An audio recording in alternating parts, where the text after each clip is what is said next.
നമ്മുടെ സഹോദരന്മാരാണ് ഒരു വലിയ ദുരന്തത്തിൽപ്പെട്ടത്. അവരെ വെച്ചുകൊണ്ടുള്ള ഒരു കച്ചവടത്തിന് സർക്കാർ ഇറങ്ങരുത്.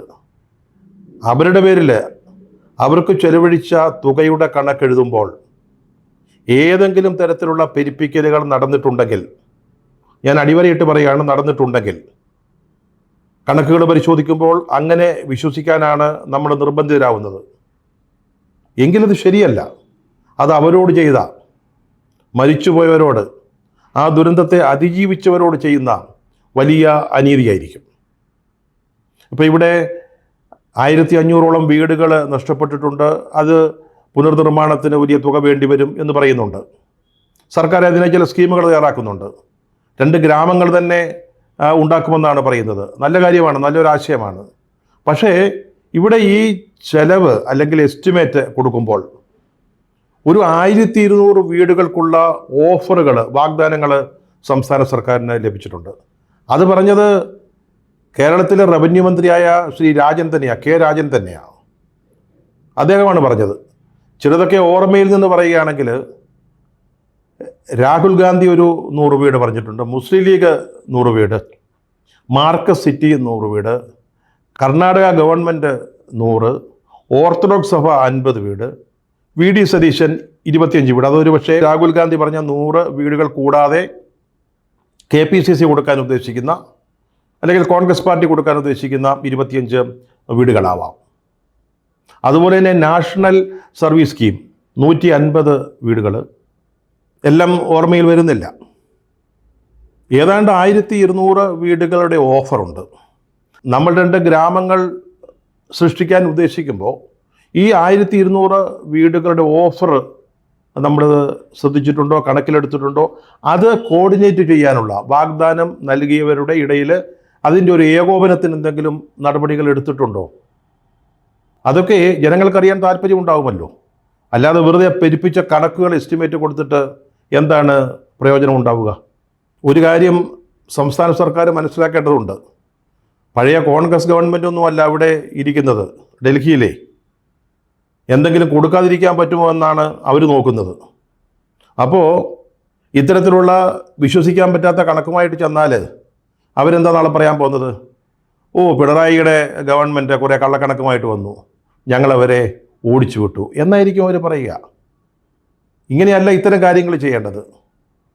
ഇത് ആര് തയ്യാറാക്കിയ കണക്കാണ് എന്ന് നമുക്ക് അത്ഭുതത്തോടുകൂടി മാത്രമേ ഓർക്കാൻ പറ്റുന്നുള്ളൂ. ഇത് പാർട്ടി പ്രവർത്തനത്തിൻ്റെ ഭാഗമല്ലെന്ന് ആദ്യം മനസ്സിലാക്കണം. എറണാകുളത്തൊരു SFI ചെറുപ്പക്കാരൻ, അയാൾ കുത്തേറ്റ് മരിച്ചപ്പോൾ പെട്ടെന്ന് വലിയ തോതിൽ പിരിവ് നടത്തി. 3-3.5 കോടി രൂപ പിരിച്ചു. അവസാനം 5-10 ലക്ഷത്തിൻ്റെ ഒരു വീട് വെച്ച് കൊടുത്തിട്ട് ബാക്കി പാർട്ടി ഫണ്ടിലേക്ക് മുതൽ കൂട്ടി.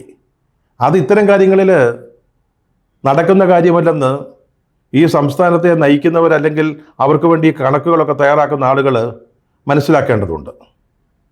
ഈ കണക്കിനെ പറ്റി ഏറ്റവും വലിയ ആക്ഷേപവുമായി വന്നിട്ടുള്ളത്, അല്ലെങ്കിൽ ചെലവുകൾ പെരുപ്പിച്ചു കാണിച്ചു, പണം തട്ടാൻ ശ്രമിച്ചു എന്നൊക്കെ പറഞ്ഞ് രംഗത്ത് വന്നിട്ടുള്ള ഒരു കക്ഷി BJP-യാണ്.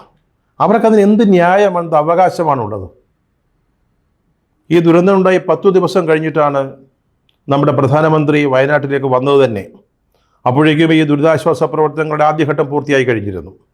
അദ്ദേഹം കൽപ്പറ്റയിൽ ഒരു അവലോകന യോഗത്തിൽ പറഞ്ഞു, സമാനതകളില്ലാത്തൊരു ദുരന്തമാണ് ഉണ്ടായിരിക്കുന്നത്, ഒരു സാധാരണ ദുരന്തമല്ല. ഇവിടുത്തെ പുനർനിർമ്മാണത്തിന് അല്ലെങ്കിൽ ദുരിതാശ്വാസ പ്രവർത്തനങ്ങൾക്ക് പണം ഒരിക്കലും ഒരു തടസ്സമുണ്ടാവില്ല, കേന്ദ്രം നൽകേണ്ടത് നൽകിയിരിക്കും എന്ന് പറഞ്ഞു. അദ്ദേഹം വന്നു പോയിട്ട് 38 ദിവസം കഴിഞ്ഞു. ഇതുവരെ 5ൻ്റെ കാശ് കേന്ദ്രത്തിൽ നിന്ന് കിട്ടിയിട്ടില്ല. അല്ലെങ്കിൽ എന്തെങ്കിലും തരുമെന്നൊരു പ്രസ്താവനയോ പ്രഖ്യാപനമോ പോലും ഉണ്ടായിട്ടില്ല. ഇതിനൊക്കെ മുമ്പിൽ നിൽക്കുന്ന ഒരാളാണ് നമ്മുടെ സുരേഷ് ഗോപി, കേന്ദ്രമന്ത്രിയാണ്. അദ്ദേഹത്തോട് ഇന്നലെ പത്രലേഖകർ ചോദിച്ചു, പ്രധാനമന്ത്രി വന്നു പോയിട്ടൊന്നും കിട്ടിയില്ലല്ലോ, എന്തെങ്കിലും തരുമോ? അപ്പോൾ അദ്ദേഹം പറഞ്ഞെന്താ അറിയോ? നിങ്ങൾ പോയി നിങ്ങളുടെ മുഖ്യമന്ത്രിയോട് ചോദിക്ക്, അദ്ദേഹത്തിന് കാര്യങ്ങൾ അറിയാമെന്ന്. കേരളത്തിന് വേണ്ടി കേന്ദ്രത്തിൽ വാദിച്ച് സഹായം നേടിത്തരേണ്ട ഒരാളാണ്. അദ്ദേഹം പറഞ്ഞതാണ് പോയി മുഖ്യമന്ത്രിയോട് ചോദിക്കാൻ. വാസ്തവത്തിൽ കേന്ദ്ര സർക്കാർ കാട്ടുന്നത് ഒരു വലിയ ക്രൂരതയാണ്. ഈ കേരളം എന്ന് പറയുന്ന സംസ്ഥാനം ഇന്ത്യയുടെ ഭാഗമാണെന്ന് പോലും അവർ മനസ്സിലാക്കുന്നില്ല എന്നാണ് തോന്നുന്നത്. പ്രധാനമന്ത്രി തന്നെ ഒരു വലിയ ദുരന്തമെന്ന് പറഞ്ഞതാണ്. എന്നിട്ട് ഇതേവരെ ഒരു നയാ പൈസ കേരളത്തിന് തന്നിട്ടില്ല എന്ന് പറയുമ്പോൾ വാസ്തവത്തിൽ എന്താണ് ഇവിടെ നടക്കുന്നത്? കേരളത്തിലെ ജനങ്ങളെ എങ്ങനെയാണ് മോഡി സർക്കാർ കണ്ടിരിക്കുന്നത്?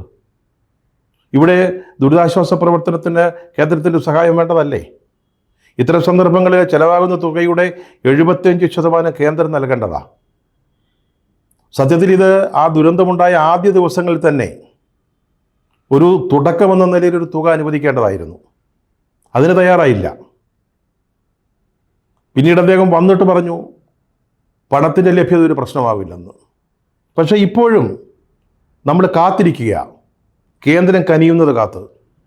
കേന്ദ്രം എന്തെങ്കിലും 10 പൈസ തരുമോ എന്ന് പ്രതീക്ഷിച്ച് ഇരിക്കുകയാണ്. BJPക്ക് ഇതൊന്നും ശ്രദ്ധിക്കാൻ നേരമില്ലല്ലോ. അപ്പോൾ ഇപ്പം അവരുടെ പ്രധാനപ്പെട്ട അജണ്ട എന്ന് പറയുന്നത് എങ്ങനെ രാഹുൽ ഗാന്ധിയെ 10 ചീത്ത പറയാം, അധിക്ഷേപിക്കാം, എങ്ങനെ ഇകഴ്ത്തിക്കാട്ടാം എന്നുള്ളതാണ്. ഗവൺമെൻറ്റിലെ ഒരു പ്രധാനപ്പെട്ട മന്ത്രി പറഞ്ഞത് ഇദ്ദേഹം അമേരിക്കയിൽ നടത്തിയ ചില പ്രസ്താവനകളുടെ പേരിൽ രാജ്യദ്രോഹ കുറ്റത്തിന് കേസെടുത്ത് ജയിലിലിടണമെന്നാണ്. വേറൊരുത്തൻ പറഞ്ഞു രാഹുൽ ഗാന്ധിയെ ഇല്ലാതാക്കണം, വധിക്കണം. മറ്റൊരു മഹാൻ ഇന്നലെ പറഞ്ഞിരിക്കുന്നു രാഹുൽ ഗാന്ധിയുടെ നാവരിയണം. അവരിതിലൊക്കെ ഇങ്ങനെ ശ്രദ്ധിച്ച് അഭിരമിച്ച് നടക്കുകയാണ്. കേരളത്തിൻ്റെ കാര്യങ്ങൾ നോക്കാൻ ഇവർക്കാർക്കും സമയമില്ല.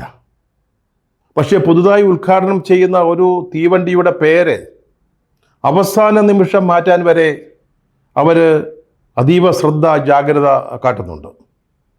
ഗുജറാത്തിലെ ഭുജിൽ നിന്ന് അഹമ്മദാബാദിലേക്ക് ഓടുന്ന ഒരു വണ്ടി, ഒരു മെട്രോ വണ്ടി, വന്ദേ മെട്രോ എന്നാണ് അതിന് ആദ്യം പേരിട്ടിരുന്നത്. പക്ഷേ പെട്ടെന്നൊരു തോന്നലുണ്ടായി, നമോ ഭാരത് റാപ്പിഡ് റെയിൽ എന്ന് അതിൻ്റെ പേര് മാറ്റി. നമോ എന്ന് പറഞ്ഞാൽ നമുക്കറിയാമല്ലോ, നരേന്ദ്രമോദി. ഇത് അധികാരം ഉപയോഗിച്ച് എന്ത് ചെയ്തോളൂ സർ. പക്ഷെ ഒരു കാര്യം, ഈ തിരക്കിനൊക്കെ ഇടയ്ക്ക്, അതായത് ഈ റെയിലിൻ്റെ പേര് മാറ്റുന്ന തിരക്കിനിടയ്ക്ക് കേരളമെന്ന് പറയുന്ന ഒരു സംസ്ഥാനം തെക്കേ അറ്റത്തുണ്ടെന്നും അവിടെ ഒരു വലിയ ദുരന്തം സംഭവിച്ചുവെന്നും അതിന് എന്തെങ്കിലും സഹായം കേന്ദ്രം നൽകേണ്ടതാണെന്നും ചിന്തിക്കാൻ ഒരല്പസമയം വിനിയോഗിക്കണം.